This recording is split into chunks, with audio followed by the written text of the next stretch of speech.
Buenos días, Juan Miguel Vázquez, director ejecutivo nacional de Fedemaderas. Bienvenidos a esta cápsula número 2. Nos acompaña Raúl Jaime Hernández, asesor técnico de Fedemaderas. Raúl Jaime, en la primera cápsula veíamos por qué la eficiencia económica y los monocultivos tienen una estrecha relación.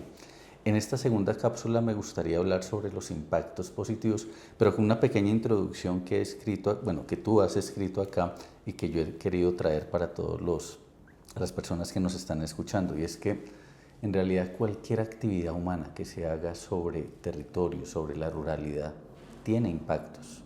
Decir que cualquier actividad económica y productiva no tiene ningún impacto tal vez es una falacia. El asunto es qué tanto impacto y qué tan controlado o qué tanta mitigación puede producir ese impacto. Entonces, desde ese punto de vista y con esa sombrilla, conversemos un poco en términos del suelo. ¿Cuáles son los impactos que tiene un monocultivo que ha sido criticado en términos del uso del suelo? Bueno, los impactos, como tú bien dices en la introducción, dependen mucho no de la acción en sí, sino de cómo la hacemos. Y desafortunadamente en Colombia una realidad que tenemos es que nuestros suelos están deteriorados. Son absolutamente deteriorados. Tenemos unos porcentajes de deterioro en las laderas andinas colombianas impresionante, y lo que queremos es poderlos restaurar y recuperar esa dinámica y esos servicios funcionales de los suelos.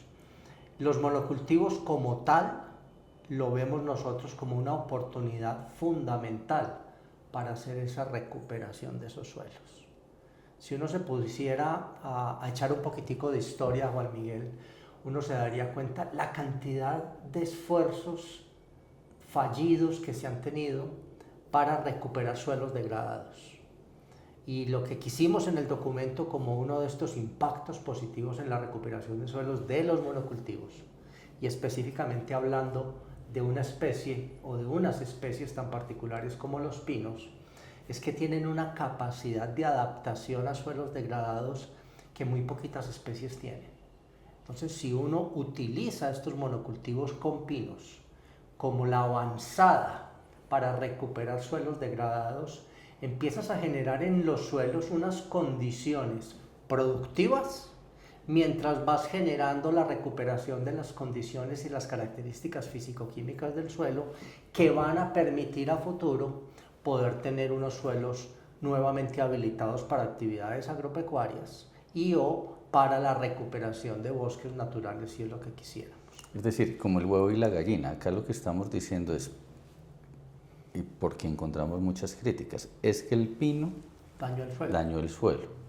Primero el suelo estaba degradado y el pino, estás diciendo, entra a recuperar esas condiciones de degradación, incluso para que en unos años posteriores, no diría en un turno, en unos años posteriores, 30, 20 años, pueda incluso ese mismo territorio dedicarse a otro tipo de actividad agrícola.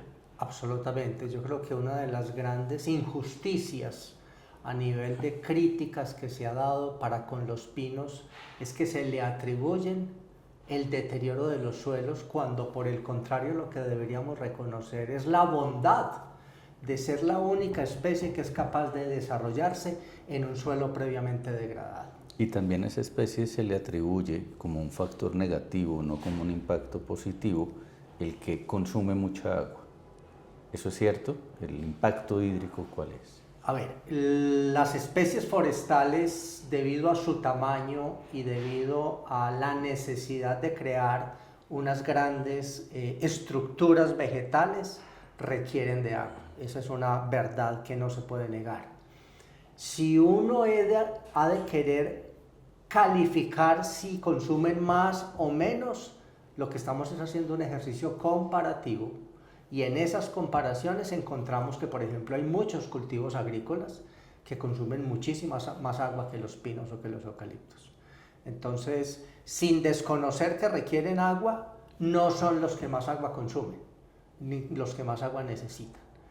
Lo que sí es cierto es que el error no se puede cometer es si colocamos estas especies que requieren agua para su desarrollo en sitios donde no haya agua o en sitios donde hayan conflictos por el agua. Y ahí es donde cometemos los errores que pueden motivar algunas de estas críticas. Pero el problema no es la especie, el problema, insistimos mucho y en el documento hemos sido muy claros en eso, el problema fue de la decisión equivocada de haber montado ese modelo productivo en un sitio donde habían problemas de disponibilidad hídrica. Y seguramente también el problema no es de la especie, sino el problema